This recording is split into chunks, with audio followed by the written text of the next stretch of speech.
Welcome back, part 2. So fuel pump has been, or the assembly, fuel pump assembly has been dismantled. Wasn't quite sure really what was causing the whistling noise. I suspect this hose, corrugated hose, could be behind it. I tried blowing through it, and yeah, there is a high-pitched noise. So just to show you, here's the old one, and if you blow through any corrugated shaped hose, you get this type of noise.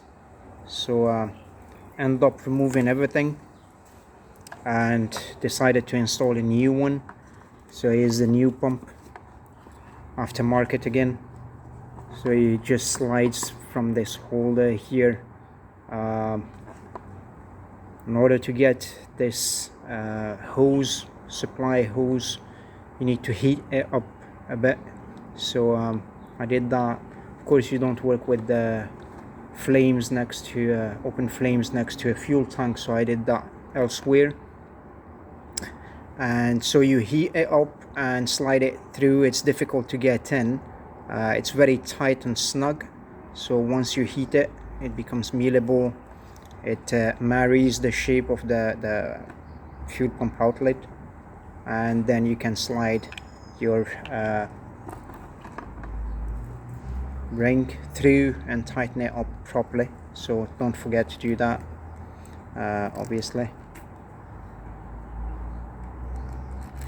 And so we're going to proceed with the reassembly. You can see that the hose fits this way, so I need to again leave this station and go and do this somewhere else. And similarly, before you do that, do not forget to put these circlips in, so you don't fit it in and then end up having to remove it again. So see you in a bit.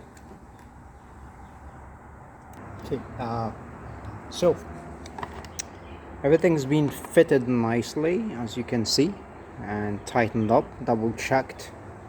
So the connector is back on to the fuel pump, and I fitted the replacement strainer. You can see the difference between the two.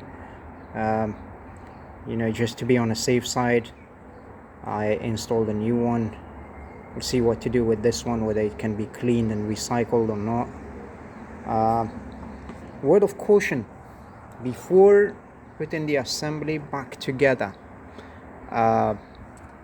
basically make sure you don't forget to reconnect this connector. This is the fuel gauge signal going onto the controller. There is a controller installed here, fuel controller. But word of caution, this O-ring here, when putting it back together, you have these little protrusions coming out of the main fitting. Make sure your O-ring sits neatly beneath them. You will see what I mean if you ever get to do the job. If you don't fit them below the lip of each protrusion, you end up kinking it and you end up damaging the seal, and you don't want to do that. Okay, so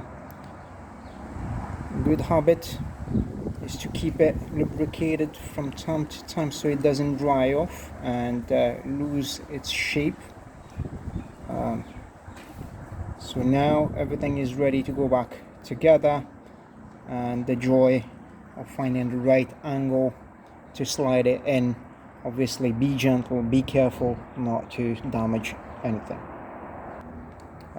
If you recall earlier, I told you I take pictures of how everything was before I took it out, and so here's that moment where I took a picture, as you can see, and this will help me find the right angle to slide the fuel pump assembly back in without struggling too much.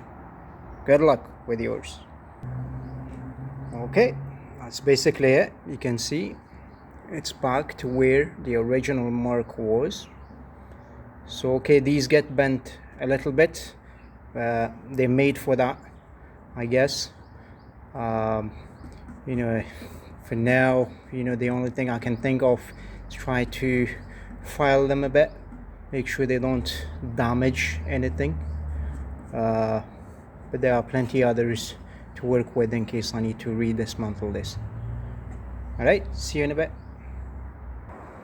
Okay, now that everything is back on, now onwards with the fuel filter. It's self-explanatory. You've got an arrow here. Obviously fuel filter is going to go down this way, right? So we're going to connect this hose to the fuel filter. As usual, don't forget the circlip, so it's already on, as you can see. And we're going to do the same to the hose coming on the other side. I'm using a brand new filter, so onwards and forward. Just one thing before we proceed with the fuel filter. Make sure you inspect the hoses and all the connectors, all the connections. Make sure there is no obvious damage or any way for the fuel to start leaking. If so, if you notice anything, well, obviously idea is to replace the hoses, but mine seems to be in good nick, so I will proceed. As you can see, the first I'm putting on, or the first side I'm putting on, is the hose that's off, so it make it easier later on, and then I'll proceed on to the next one, which is on the fuel tank. Okay, now everything is back on tightly.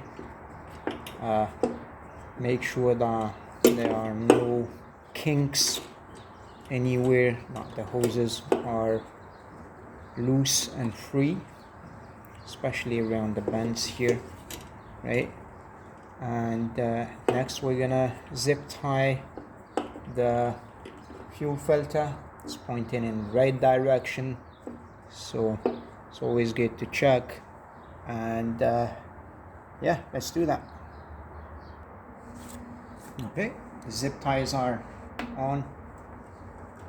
Just tighten them a bit, make sure nothing jiggles about or ends up coming loose. And I just broke it.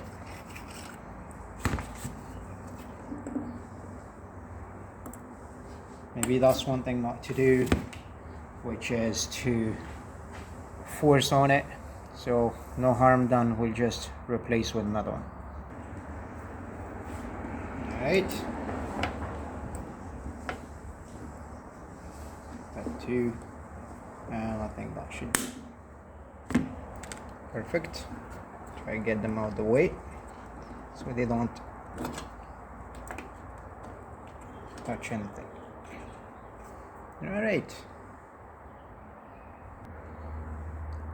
Alright, that's the job done. I gave it a wee clean all around, and now the tank is ready to go back on.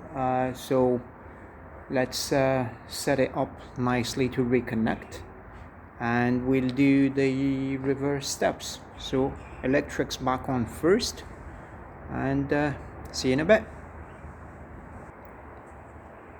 Okay, the correct position to work from is the following. You can see the tank resting on the stool and onto the air filter box, and I put the quantum box, cardboard box at the back to support it, so it's well balanced. I'm just going to reconnect the electrics here. There are two of them, and then we'll get on with the rest. So the electrics are back on. Now before going anywhere, what I did, just as a temporary measure, I rested the tank I didn't fit it how it should go, but rested it on top of the grommets. This will allow me to inspect everything, make sure everything is back and not fretting or touching against anything. So that will give me just a bit of space to fit also the overflow pipes and ensure that everything is back on properly. See you in a bit. So first things first, fuel lines are reconnected and fitted on properly where they should go, so they're good.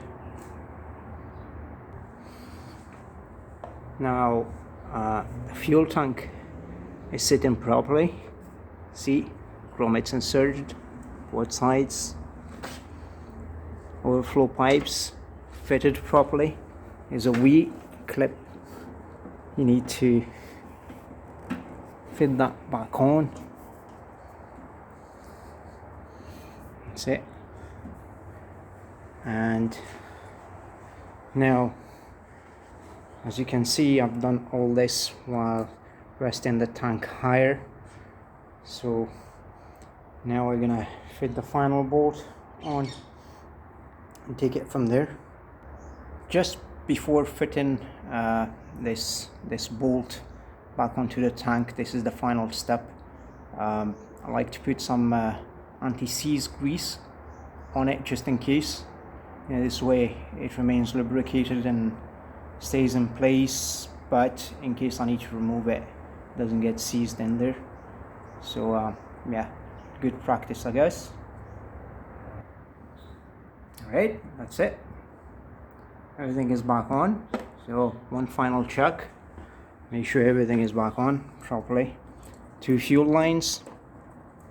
I know I connected the electrics properly.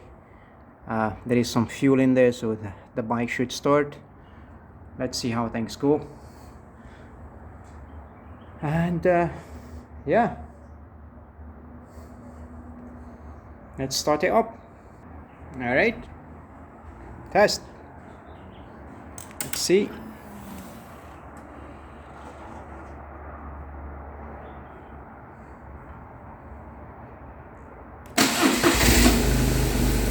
And the bike starts.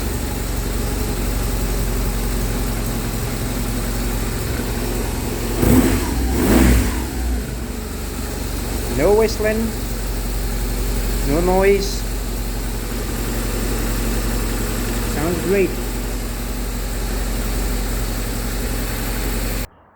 Okay, last step is to put back the cover at the front.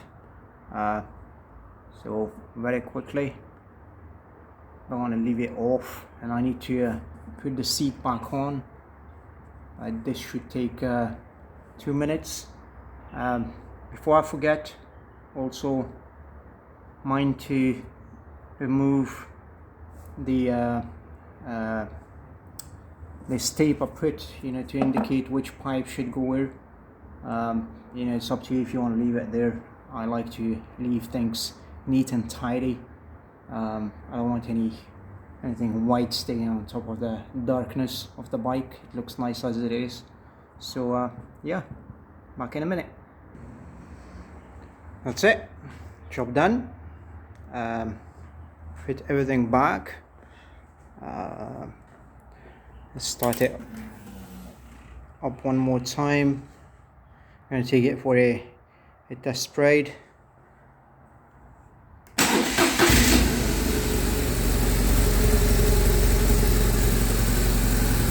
And the bike sounds lovely. Thank you all for watching. I hope you enjoyed this video as much as I have. For sure you kept me company. I know, I recycled this bike. I got it. It was in pitiful condition. I put it back together. I cleaned it up, and now it rides really well. I love the bike. Only thing, when I started working on it, I went on YouTube. There is very little material on BMW's R1200R from this era from 2009. I don't think people are confident enough to work on them. They take them to dealership where I don't know what happened to them, but there are very few videos on how to dismantle a fuel pump on one of these bikes. So it was a pleasure getting to learn on this bike, and I wanted to share with you guys the knowledge I got. Yeah, so hopefully I'll continue taking good care of it and enjoying riding it.